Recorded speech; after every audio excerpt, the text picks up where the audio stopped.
It remains a major problem in the United States, so we're discussing drug addiction. Our guest is Dan Burkybile. He's a pharmacy director for Kirby Medical Center. This is the Kirby Connections Healthcare Podcast, where we help you nourish your wellness journey with Kirby Medical Center. Thanks so much for joining us. I'm Joey Waller. Hi there, Dan. Welcome. Hey, thanks, Joey. Second time back, so I guess I did okay the first time. So thanks for having me. Absolutely. You obviously passed the stringent screening process, and so we're on to phase 2 indeed. There you go. So first, congratulations on that. And we rightfully hear, of course, so much about drug addiction. As a pharmacist, in a nutshell, how would you sum up just how bad drug addiction is right now from your experience here in this country? Historically, I got out in '08, which was kind of the tail end of the opioid crisis. So the way I look at it, you've had an opioid crisis. After that, it kind of converted to heroin. And then now it's the fentanyl. So the more potent, the easier it is to make, the more likely it is for that drug to be smuggled or used or abused. So fentanyl is kind of the one that's on the forefront of my mind right now, but I've kind of gone through the gambit through my years as a pharmacist. Gotcha. And so when we talk about fentanyl, how would you illustrate just how bad an issue that continues to be? I was looking at statistics. It was about 78,000 deaths accounted for in 2024. It's about 50,000 the next year, so it's gone down a little bit. But I'm just hearing stories anecdotally of in prison, they smuggle fentanyl because it's so small, you can put it on a piece of paper and smuggle it around. I've heard of track meets that they're passing around fentanyl brownies. So the ease of it makes it a little tougher to deal with. So that's my concern, I guess. Interesting. So it's not just the potency, but the ease with which it's acquired. That's a great point.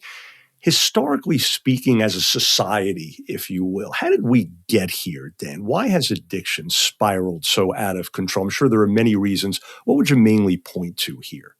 So I read a really good book, Johann Hari. It's called Chasing the Scream, and he's a journalist and kind of investigated this. His thesis was addiction, it's a lack of connection. So when you're lonely, you go to drugs is kind of his theory. So there was a study with mice that you put them in a cage with morphine and water. They kill themselves 95% of the time.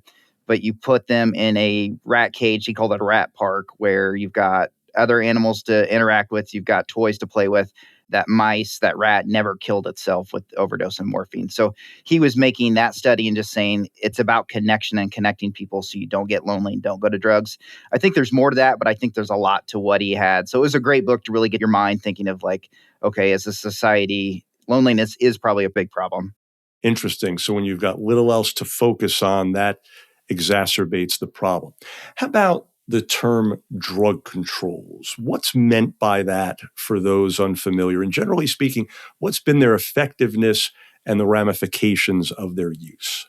So Johann in that book, the first third of it's dedicated to the drug controls. And I remember I was a kid in the 80s. So it's the DARE programs, Dare to Say No to Drugs. So we've come a long way to where if you've got an addict, we typically would catch them in the act and then throw them into jail. Where now we're kind of treating them more medically. So that the law enforcement we've kind of accepted it hasn't worked very well.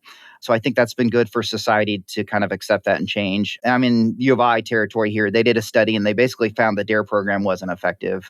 So I think we've come a long way in that sense. So I am pleased to see that change in direction. And that leads me very nicely, Dan, into my next question, namely, what's been learned about the science behind drug dependency? How can pharmacists like yourself use that knowledge to become better patient advocates? Like when you find out, for instance, that we all kind of looked up to those DARE officers as kids, felt safe, felt secure around them, and I'm sure learned a lot of valuable information, but you say when it came to addiction, not so effective. How can you use information like that?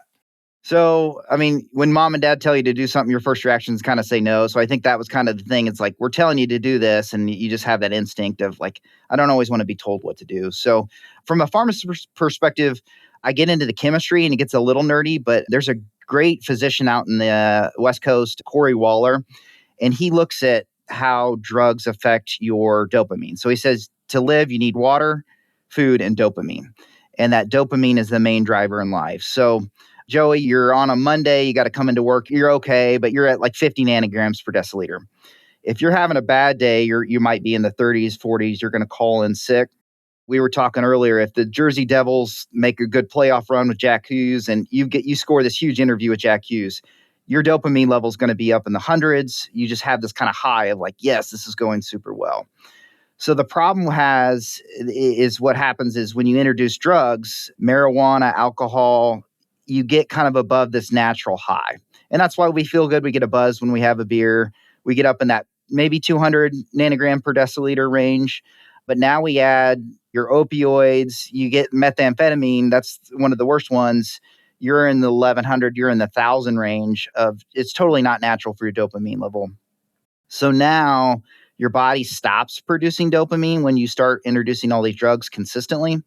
And so now that normal person where you and me are in, 40s on a Monday, they're struggling, they're in the 15s and they're just struggling to get out of bed. They want to seek drugs. So now the chemistry behind that is going to drive their behavior. So now you're going to see the drug seeking, you're going to see all the bad behavior that come with that. So understanding that dynamic, I think helps me as a pharmacist and hopefully physicians and other healthcare providers kind of understand where people are coming from. Gotcha. So, what are the latest addiction treatment options? Obviously, different things have been tried through trial and error really for generations now. And how effective are they? What's considered to be most effective today? And I would imagine, am I right, Dan, that what may be considered effective today, like the DARE program that you mentioned, perhaps next year, not so much, right? It's kind of a moving target to some degree, right? Yeah, so in the state of Illinois, marijuana is legal here and you can buy it, but it's kind of controlled, it's certified. There's not a black market. So in theory, that makes it a little safer. But as far as us going to treating addiction, buprenorphine is Suboxone is what you hear.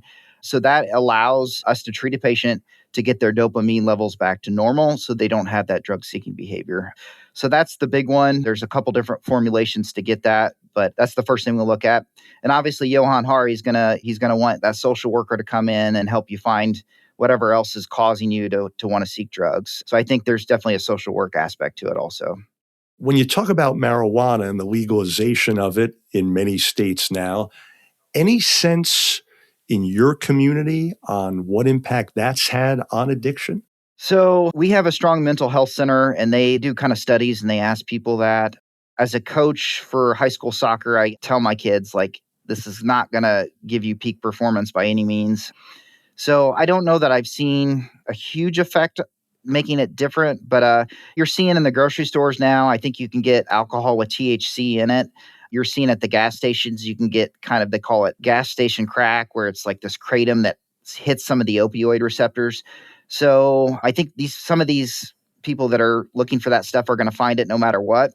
So I don't know that it's changed the dynamic. It's ever changing. So it's kind of hard to say, but. Understood. A couple of other things for you. You mentioned you're a youth sports coach.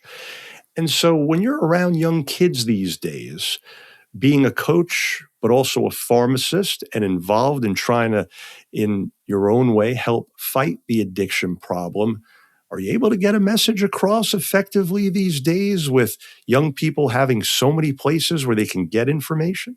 My big thing as a coach is to turn things that don't go your way into something good. You have a bad loss. What can we learn from it? How do we move on? So I guess that's my principal message is when things don't go your way, let's find solutions. Let's find answers.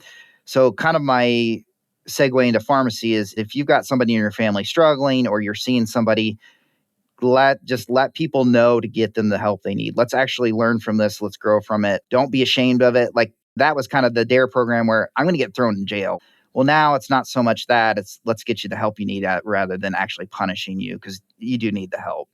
Absolutely. And it seems like oftentimes, as you well know, being a coach in sports, sometimes the most important lessons you teach aren't necessarily about particular things like drugs, but they're just good overall messages that apply to sports and hopefully through osmosis can be applied to other things like drug addiction or preventing it, right? Absolutely. And that's the great thing about sports. You have a good time, you learn from it, but it's those life lessons that you really cherish. So yeah, absolutely. No question. In summary here, what's your main message, Dan, for those joining us about drug addiction in general? We've covered a lot of ground here. There's so much more that could be covered, of course. But I guess what I'm wondering mainly is what can people do about it, if anything, the average person? And at least, how can they avoid falling victim themselves, most importantly? Yeah, so I think understanding the chemistry behind that, don't expose yourself to methamphetamine because that's going to mess with your body. And then it leads to that cascade of just having problems. So that's obviously easiest. But if you are in that scenario, we have people, they show up in our ED, we treat them, and then that we refer them to our Dr. Mondon here. And I work with Dr. Mondon on finding solutions for patients. So we do a good job just kind of completing that circle here. So whether it's going to the ED, it's telling your local church or wherever it is, start that cascade of getting help, and it's out there. You just got to ask for it sometimes.